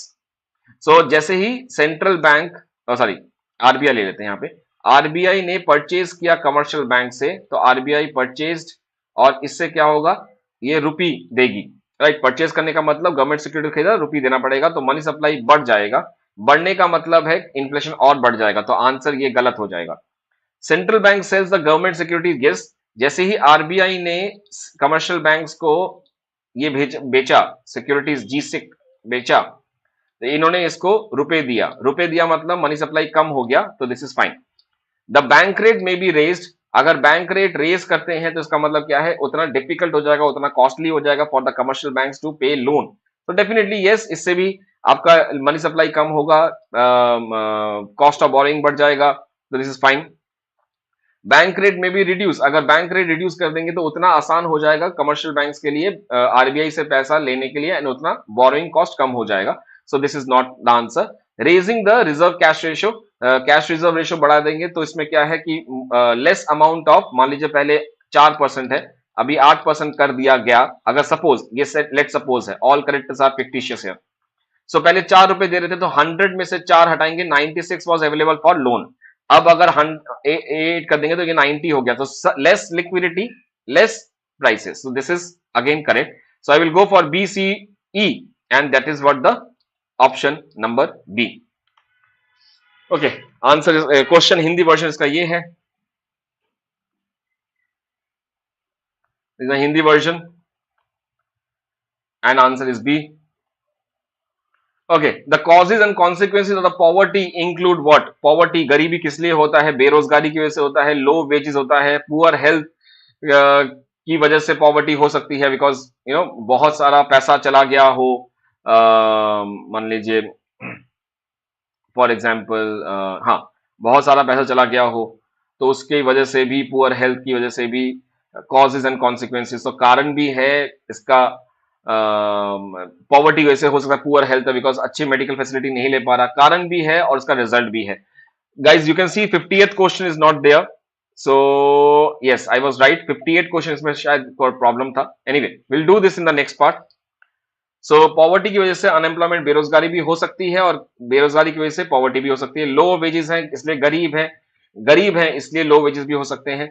Poor health है इसलिए पॉवर्टी है, या पॉवर्टी है इसलिए पुअर हेल्थ है। लो पॉपुलेशन ग्रोथ रेट ना कारक है ना कॉन्सिक्वेंस है। हाँ, यहाँ पे अगर हाई पॉपुलेशन ग्रोथ होता तो फिर एक बार को हम सोच भी सकते थे कि भैया जनसंख्या ज्यादा है इसलिए गरीबी ज्यादा है, बट यहाँ पे लो है तो ये ऑप्शन नहीं होगा। लो लिटरेसी है इसीलिए लोगों के अर्निंग कैपेसिटी कम है, लिटरेसी कम है, एजुकेशन लेवल कम है, स्किल सेट कम है, और इसीलिए पॉवर्टी है, तो ये भी सही है। So it is A B C E, A B C E, that is correct, तो D option should be correct here, yes. Next आते हैं, measurement of the income inequality is done by, income inequality कैसे कर सकते हैं, तो जीनी coefficient से कर सकते हैं, लॉरेंस कर्व से कर सकते हैं, पल्मा रेशियो से कर सकते हैं, डिप्राइवेशन रेशियो नहीं। डिप्राइवेशन का मतलब है कि आप किसी चीज से वंचित हैं, तो किससे आप वंचित हैं वो निकाल रहे हैं आप। सो फिलिप्स का तो बिल्कुल नहीं, तो आई थिंक मेरे हिसाब से the answer should be A B C, and that is correct here, A B C. Deprive मतलब आपके पास वो रेशियो कि कितने परसेंट लोगों के पास ये चीज नहीं है या कितने परसेंट लोगों के पास ये चीज है, राइट। तो डिप्राइवेशन है कि कितने लोगों के पास एक्सेस टू इनकम है, इनकम अर्निंग कैपेसिटी है, कितने के पास नहीं है, वो सब चीज है। तो सी आंसर होना चाहिए, सी ही इसका आंसर है। विच ऑफ द फॉलोइंग, ये क्वेश्चन देखिए जरा एक बार, all of you please see this question, और किस लेवल की एक्सपेक्टेशन है यूजीसी नेट के इकोनॉमिक्स के स्टूडेंट से कि आपको एजम्पशंस एकदम घोट के पी जाना है। देखो ध्यान से एक बार, तो Schumpeter theory of development, development is financed by real saving, development is financed by real saving, no, because development Schumpeter के केस में कैसे आता है, बैंक से लोन मिलता है, याद है, क्रिएटिव डिस्ट्रक्शन, स्वयं लाइक क्लस्टर्स, तो ये गलत हो गया। Capitalism keeps its character intact over time, no, because crisis are the breaks to the capitalism, वो और ज्यादा उसको और ज्यादा मोमेंटम देता है, तो ये भी गलत है।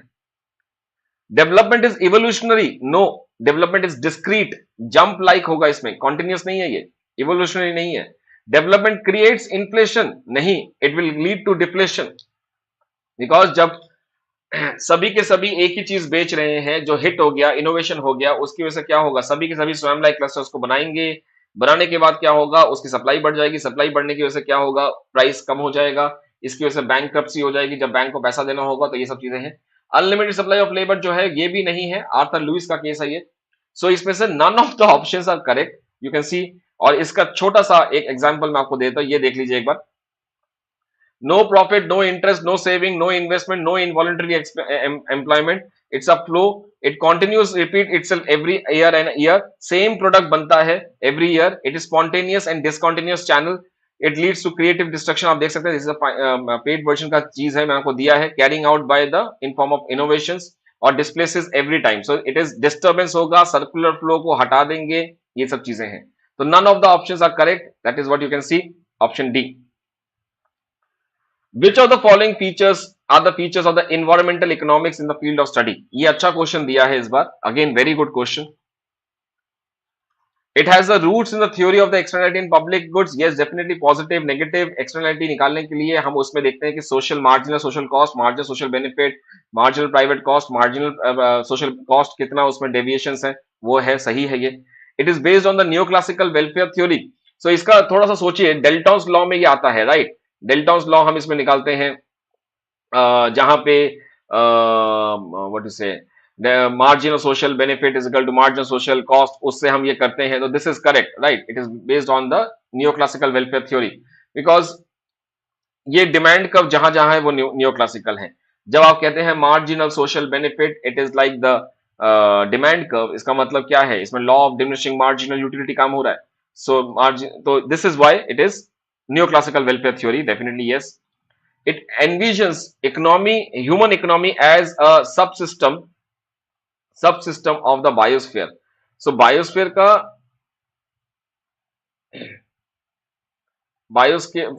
का subsystem है। No, it consider the economy as a whole, right? It consider the every पूरा economy को ये चार हिस्सों में तोड़ता है, assimilation, it carries entire thing. So not only the human, everything, consumption, production, सब कुछ इसके अंदर होता है, तो ये गलत होगा इसमें। It engages the law of transformation of matter, नहीं, इसमें लॉ ऑफ थर्मोडायनेमिक्स हम यूज करते हैं इन्वायरमेंटल में, that is the law of thermodynamics 1, law of thermodynamics 2, but उसको हम किस तरीके से यूज करते हैं कि energy once created can not be destroyed, right? Entropy से लो एंट्रोपी में जा रहे हैं, तो जैसे हम एंट्रोपी में चेंज कर रहे हैं तो उतना एक्सटर्नलिटी बढ़ रहा है, but it engages with the law of the transformation of the matter. जैसे मान लीजिए कि अगर मैं बोला यहाँ पे कि कैसे एनर्जी ट्रांसफॉर्म्स हो रही है फ्रॉम वन टू अनदर, उसका फॉर्म चेंज कैसा हो रहा है, बेसिकली इसने सिर्फ लॉ ऑफ थर्मोडायनेमिक्स को यूज करके ये बोला है कि जैसे थर्मोडायनेमिक्स में यूज होता है, एक वुड को अगर हमने जलाया तो इसके अंदर एक एनर्जी है, ये जब जलाया तो हीट एनर्जी निकला, इसके बाद इसमें स्मोक निकला, लाइट निकला, तो ये सब है। बट इसका ये मतलब नहीं है कि ये इस पे बेस करके इसको आगे लेके चल रहा है। This is just a very simple theory, environment को कंजर्व करना कितना इंपॉर्टेंट है, but it does not engages with the law, right? It rather uses it, the focus on finding the most efficient ways to, ये सही है, damages को कम करना, किस तरीके से कम करेंगे। So I think I will be going with A B E. बहुत अच्छा क्वेश्चन है, मोस्टली स्टूडेंट जो है वो सी एंड डी में कंफ्यूज हो जाएंगे, अच्छे ऑप्शंस हैं। Human economy as a subsystem, ये बिल्कुल एकदम गलती करने के कगार में आपको पुश कर देगा, अच्छा क्वेश्चन है ये। Okay, C is the answer, right? ये क्वेश्चन क्या रिपीट हो गया क्या? No, not. Which of the following are the essential features of the weak sustainability? Consider human man made. अच्छा, यहां पे एक चीज था वीक एंड सस्टेनेबल डेवलपमेंट पे, वीक एंड स्ट्रॉन्ग सस्टेनेबिलिटी पे, कि जहां पे वीक जो है वो ये कहता है कि there is a full substitution of the natural capital. Natural capital जब खत्म हो जाएंगे तो हम उनको आर्टिफिशियल कैपिटल से सब्स्टिट्यूट कर सकते हैं। स्ट्रॉन्ग वाला कहता है कि देखिए नेचुरल कैपिटल जो है वो एक सिर्फ अम, उसमें उसमें उसमें उसको आप सब्स्टिट्यूट नहीं कर सकते। जैसे सन जो है, अगर सन खत्म हो गया तो आप कोई एक आर्टिफिशियल सन नहीं बना सकते हैं। कल को कोल खत्म हो गया तो आप कोई एक आर्टिफिशियल कोल नहीं बना सकते हैं। Right, so it is basically rather than that it is a complementary process. Right, directly indirectly आपके कैपेसिटी में इफेक्ट करेगा। तो मैं थोड़ा सा आपको पहले इसका एक बार स्क्रीनशॉट देता हूं, आप उसको पढ़िए, then we can come back to the answer. Weak sustainability, it postulates the full substitutability of the natural capital, whereas a strong conception demonstrates that the substitutability should be seriously limited due to the existence of the critical elements। कहने का मतलब क्या है कि जहां पे अगर नदी, रिवर्स खत्म हो गया है, रिवर्स पूरा पॉल्यूट हो गया है, तो हम आर्टिफिशियल रिवर बना सकते हैं। कल को अगर सन खत्म हो गया तो हम एक अपना हिसाब से आर्टिफिशियल आर्टिफिशियल सन हम डाल सकते हैं और वो बिल्कुल वैसा ही काम करेगा।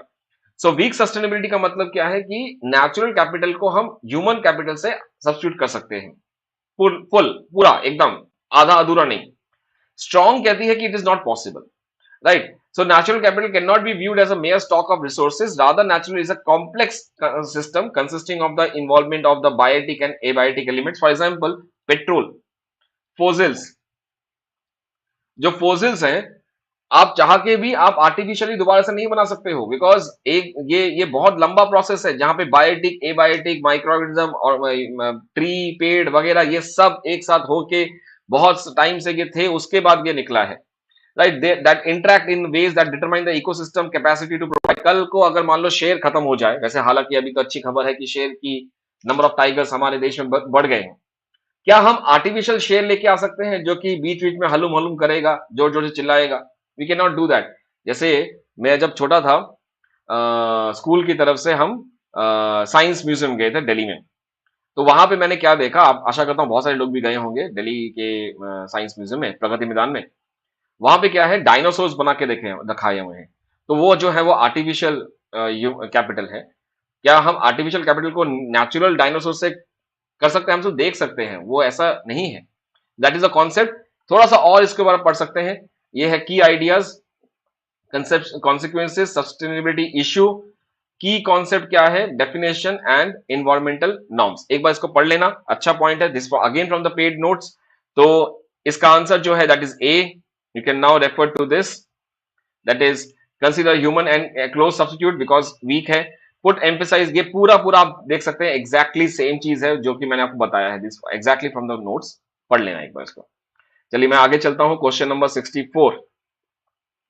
Export quota non tariff barrier, इस पे भी आप चाहें तो इंस्टेंट इकोनॉमिक्स का एक पार्ट है जहां पे मैंने इसको 3 पार्ट में किया था, tariff and non tariff barrier. So import quotas voluntarily, ये टैरिफ का पार्ट है। Compound tariff, ad valorem tariff. Compound tariff का मतलब जब आप स्पेसिफिक एंड यूनिट को जोड़ दें। एड वैलोरम मतलब पर यूनिट पे लग रहा है, at the value list price पे लग रहा है। एक्सपोर्ट सब्सिडी, कोटा एंड ये, तो A B C these are basically the non tariff barrier.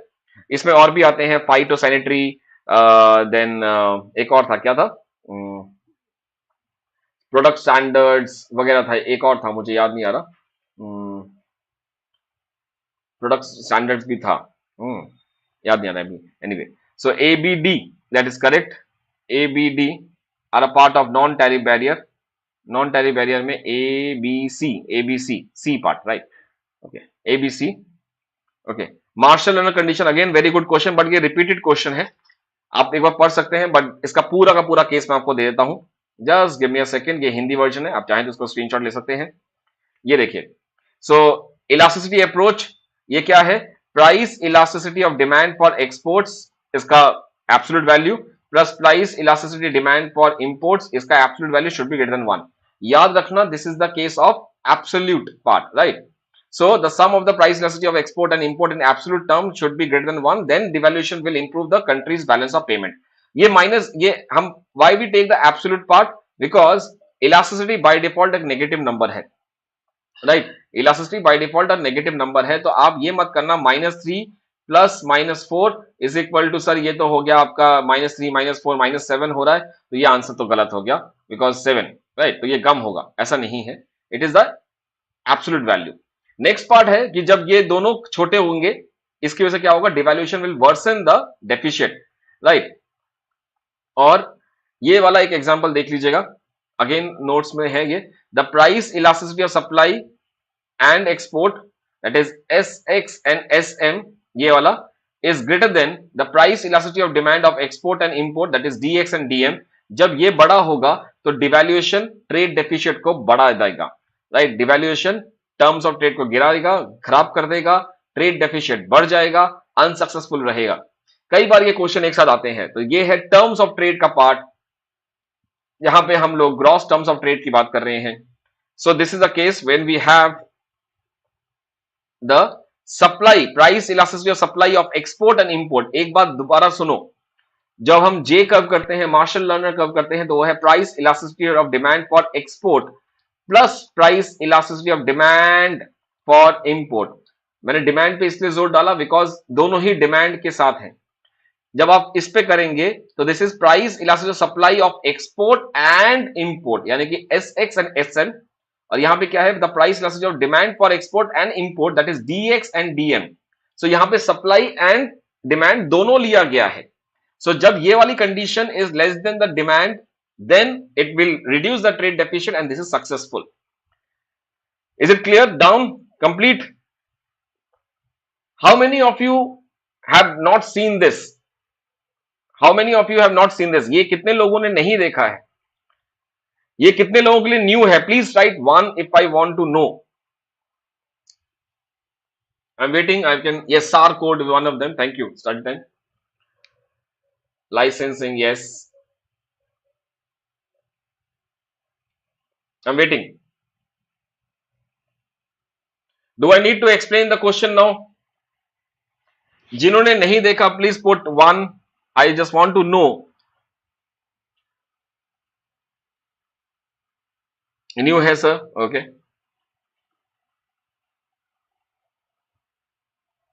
Oh my god, there are so many 1 here.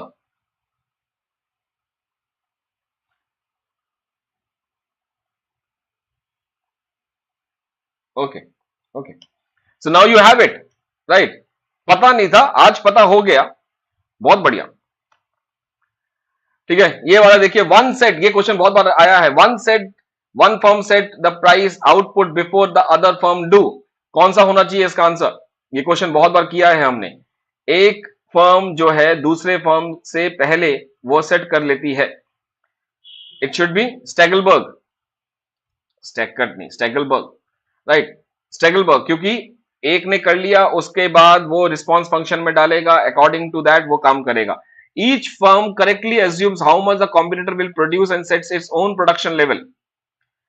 Sets its own production level. तो कौन सा वाला होना चाहिए यहाँ पे? This should be could not model. Firms are reluctant to change the price even if the cost or the demand changes. So this should be Sweezy. Each firm treats the price of the contract. ये तो बर्टनली रहा और कुछ सोचने की जरूरत नहीं है। तो this is third, this is 1, this is 4 and this is 2. So 3 1 2 3 1 3 1 3 1 3 1 3 1 3 1, ये वाला है आंसर सी, आंसर सी। अच्छा, ये इसका हिंदी वर्जन है, आप चाहें तो एक बार देख सकते हैं, just give me a second. ये इसका हिंदी वर्जन है। कोई फर्म अन्य फर्मों से पहले अपने उत्पादन का निर्धारण करती है, एक बार पढ़ लीजिए आप इसको, right, okay. Next, Robert Solow, neoclassical growth, Paul Romer, endogenous growth theory, Lucas, Thomas अर्जन, ये सब एक साथ थे। सो ओकुन हो गया अनएम्प्लॉयमेंट, पॉल सैमुअल्सन हो गया foundation of the economic growth. ये ठीक है। तो अब क्या क्या आ गया? रॉबर्ट सोलो, ये हो गया। एक सेकेंड, अगर मैं रॉबर्ट सोलो के साथ, just give me a second,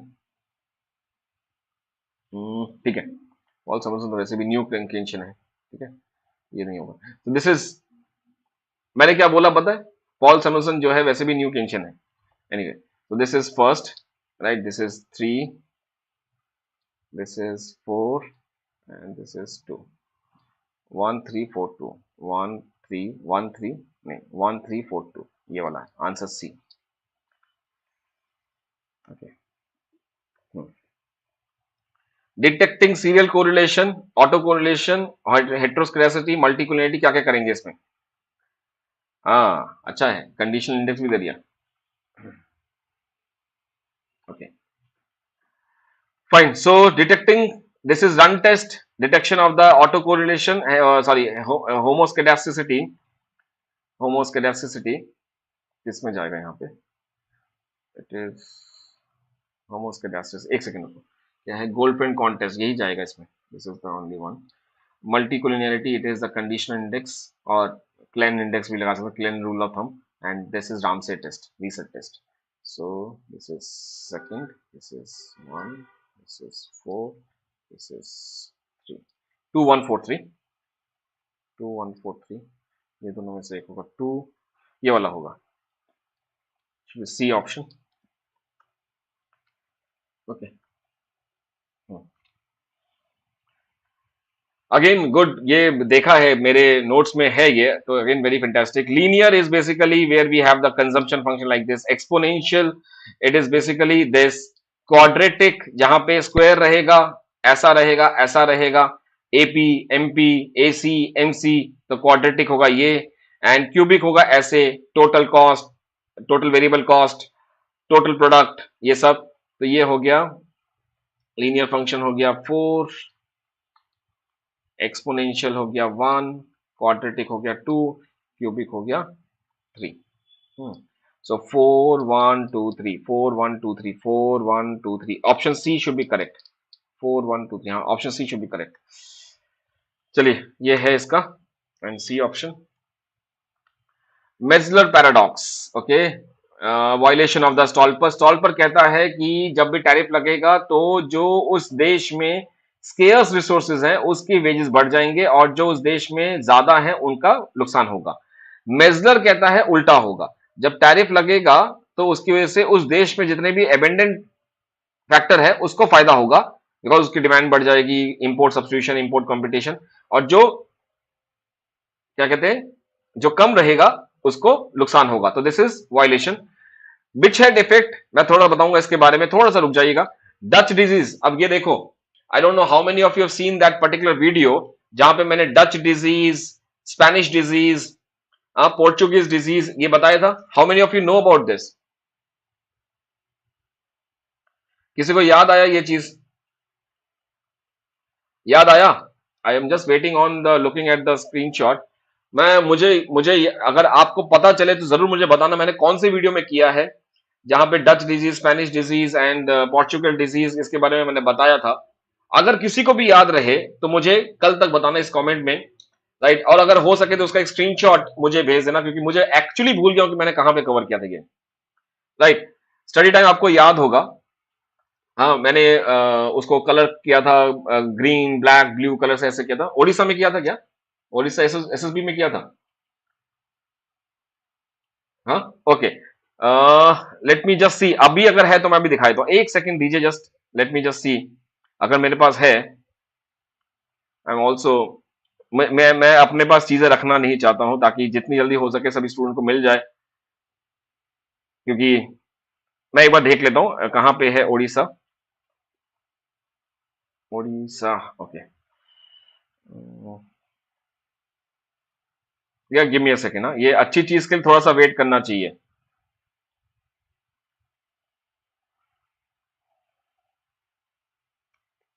अगर आप बोल रहे हो उड़ीसा में है तो मैं ढूंढ लेता हूं।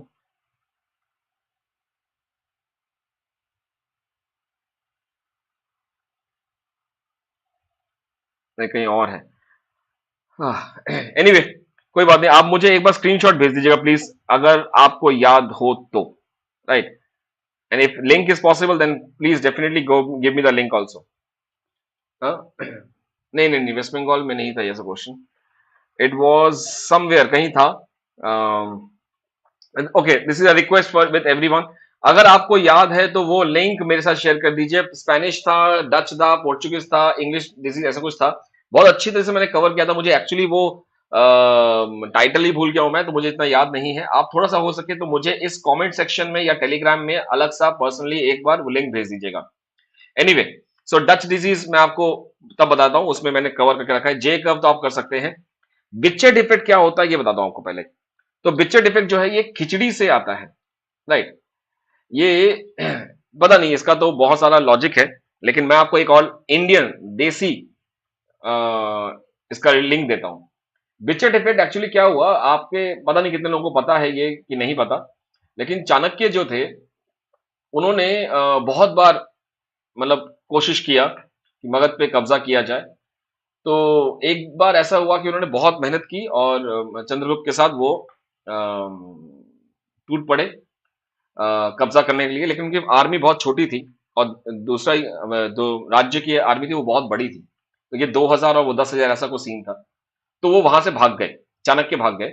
और भागने के बाद क्या हुआ कि वो भागते भागते भूख भी लगी थी, तो चाणक्य कहीं जाके किसी घर के बाहर खड़े हो गए। तो ये कुछ ऐसा सीन था कि ऐसा एक हट है और हट के बाहर एक खिड़की थी, यहाँ पे खिड़की थी, यहाँ पे चाणक्य खड़े थे इस जगह पे। तो अंदर देख रहे हैं कि एक बेटा बैठा है और माँ उसके लिए खाना लेके आ रही है और बहुत अच्छी खुशबू आ रही थी। चाणक्य वैसे ही भूखे थे तो उनको ये लग रहा था कि वो खाना खा लें।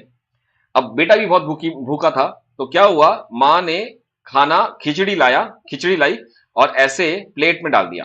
राइट, ये खिचड़ी है सपोज करो, आई मीन मेरी ड्राइंग तो बहुत अच्छी नहीं है, तो खिचड़ी डाल दिया। अब बच्चे ने क्या किया, उसको बीच में हाथ डाला। ठीक है, तो बीच में हाथ डालने से क्या हुआ, उसके हाथ जल गया, उसका उंगली जल गया। तो अब माँ ने क्या बोला कि कभी भी शत्रु पे वार करना है तो आप पहले उसके पेरिफेरियल पे काम कीजिए। राइट, पेरिफेरियल मतलब इसको फैला लो। कई बार हम भी नॉर्मली करते हैं, ये कोई गरम खाना है तो उसको फैला लिया, उसका लेयर थोड़ा पतला कर लिया। राइट, सो खिचड़ी को फैला लो। अब ये चीज चाणक्य को बहुत अच्छी लगी। तो चाणक्य ने क्या किया, उसके बाद छोटे छोटे छोटे छोटे छोटे टुकड़ियों में राज्य को बाहर से पूरा जकड़ लिया, जैसे रशिया कर रही है अभी यूक्रेन के साथ। राइट, कि पहले बाहर पेरिफेरल कर लिया, पेरिफेरल करके, बिकॉज कोर कभी भी कोई गर्म है, खिचड़ी गर्म है तो कोर में है। उसी तरीके से राज्य की सारी पावर जो है वो कोर में है। सो कोर में सीधा अटैक मत करो, आपको अगर अटैक करना है तो बाहर बाहर बाहर बाहर करो, फिर जाके पूरा काट दो, दुनिया की तरफ से काट दो ताकि बाहर ना जा पाए और पूरे चारों तरफ से आप घिर जाओ। इसलिए पुलिस भी हमारी हिंदी पिक्चर में कहती है कि आप सरेंडर कर दो, बिकॉज आप चारों तरफ से घिर चुके हो। चारों तरफ से वर्ड का मतलब क्या है, ये है चाणक्य की इस कहानी का पार्ट। एनीवे, ये तो इंडियनाइज लिंक है। बिच्चर डिफेक्ट का बेसिकली पॉइंट क्या है कि जैसे मिलिट्री भी यूज करती है, तो ये वहां से some point is there. Right, I don't know कितने लोगों ने ये कहानी सुनी थी, कितने लोगों ने ये कहानी सुनी, मुझे पता नहीं, मैं तो ऐसे ही बोल गया। मैं अब चैट बॉक्स देख रहा हूं, तो पता नहीं आप में से कितने लोगों ने ये कहानी सुनी होगी। लेकिन जो भी था मैंने आपको बताया, अगर पसंद आए तो जरूर बताना मुझे कि सर ये वाला क्लियर था। एनीवे, सो बिच्चर डिफेक्ट बेसिकली क्या है कि जब temporary real exchange rate fluctuation होता है तो उसका कितना इंपैक्ट रहता है ट्रेड पे। राइट, क्योंकि जब आप कोने कोने से जा रहे हैं, कोने कोने के पोर्शंस आप कैप्चर कर रहे हैं, तो उससे एक लंबे टाइम तक जो शत्रु है उसके दिमाग में, एक मेंटेलिटी में एक डेंट आ जाता है। तो उसी तरीके से कि मार्केट कितना टाइम तक उसको सस्टेन कर रहा है। सर्टेन एक्सटेंट में इसको ट्राइंगुलर मॉडल ऑफ इन्फ्लेशन के साथ आप जोड़ सकते हैं, जो कि केन्स ने बोला था कि there will be always some kind of inflation. जैसे आज जो इन्फ्लेशन है, हो सकता है उसका कुछ एक part can be attributed to demonetization, can be attributed to GST, can be attributed to corona काल, उसकी वजह से भी। तो ये सारा इंपैक्ट रहता है। तो दिस इज अ बिच्चर effect. Basically temporary real exchange rate का फ्लक्चुएशन कैसा परसिस्टेंट रहता है, उसका इंपैक्ट क्या रहता है ट्रेड पे, वो बताने के लिए है। तो अब आप यहां से चाहे तो इसको मैच कर सकते हैं। सो एक्सपोर्टर्स में भी reluctant to increase the price by full amount of the dollar, the loss of the related, इसको एक बार मैच कर सकते हैं। मुझे कि डच डिजीज वाला बहुत लग रहा है, बुरा लग रहा है कि मैंने ये किया हुआ है, बट मुझे ये समझ नहीं आ रहा कि कहां पे किया है। किसी के पास अगर लिंक हो तो डेफिनेटली मेरे साथ शेयर कीजिएगा, ये मेरी खुद की वीडियो मैं भूल गया। Right, so this is option number C and I will wind up here. Right, so will meet in the next session now, but मुझे प्लीज कमेंट करके जरूर बताना कि ये वाला डच स्पेनिश कहाँ किया है। मैंने किया है, मुझे याद नहीं है, और अगर आप उड़ीसा बता रहे हो तो प्लीज मुझे एक लिंक भेज देना। Right, do like the video अगर पसंद आए, और कैसा लगा कमेंट जरूर कीजिएगा, बिकॉज आपके कमेंट्स में आजकल थोड़ा सा I I do refer to your comments, every comment like भी जरूर करता हूं, मुझे अच्छा लगता है आप जिस तरह से, चाहे आप इसे एक सिंपल थैंक यू लिख दीजिए या हाई लिख दीजिए, बट जरूर लिखिएगा। कौन सा पार्ट इंटरेस्टिंग है वो भी बताना, कुछ नया सीखे डेफिनेटली बताना, और कल मैं मिलूंगा आपके साथ ऐप पे इसका पार्ट 4 लेके, राइट। सो जुड़िएगा मेरे साथ कल भी, कमेंट जरूर लिखना प्लीज दोस्तों, because that is what I actually read and no, मैं हमेशा पसंद करता हूँ वो चीजें करना। और कुछ भी चीज है तो मुझे पर्सनली टेलीग्राम में टैग करो कि सर ये वाला क्वेश्चन बताइए, ये वाला क्वेश्चन बताइए, एंड वीकेंड आते ही आप लोगों के पास इंस्टेंट इकोनॉमिक्स का भी वीडियो आने शुरू हो जाएंगी।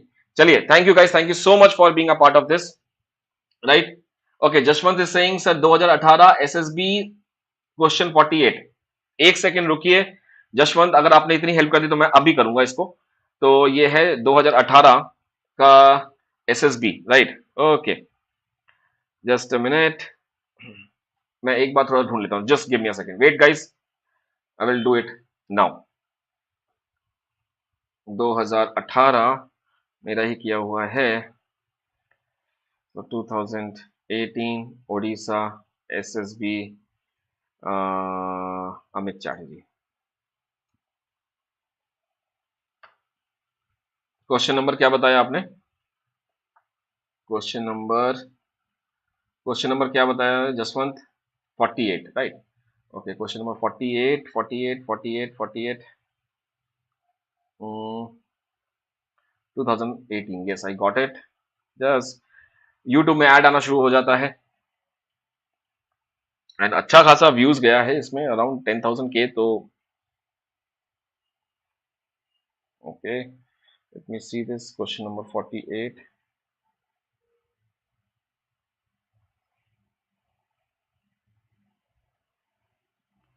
This is no, question number 48 is about the immiserizing growth.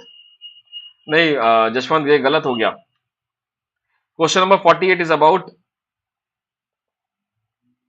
Question 48 is about, नहीं नहीं नहीं, मैं चेक कर रहा हूं उसको, but it is not about that, it is about immiserizing growth.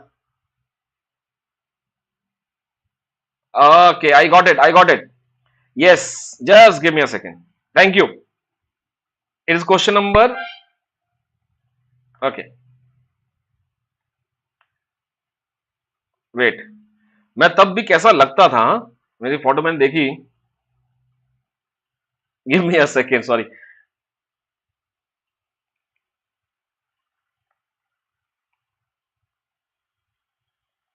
Okay, मेरी, मैं बिना पिक्चर के दे रहा हूं आपको, ठीक है?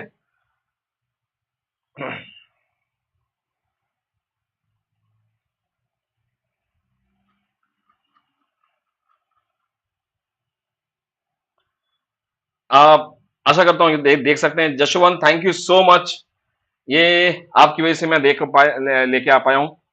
So it is Spanish disease, French disease, Dutch disease, British disease. इसका पार्ट नेक्स्ट पार्ट भी होगा। Just give me a second, मैं उसको भी निकालता हूं।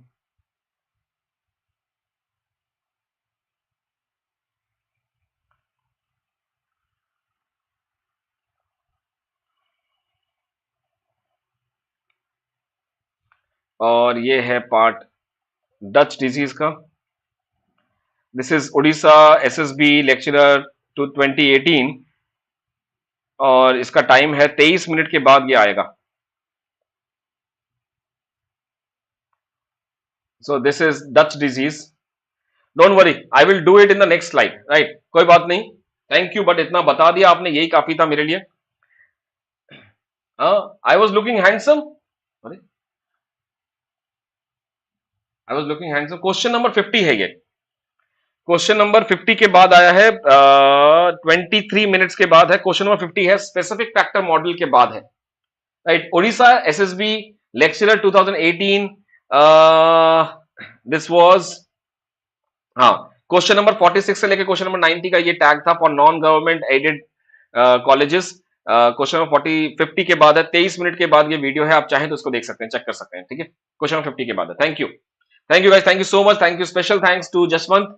और ये Spanish, French, Dutch, British, thank you. Will meet in the next class, कल मिलेंगे 9 बजे। Thank you.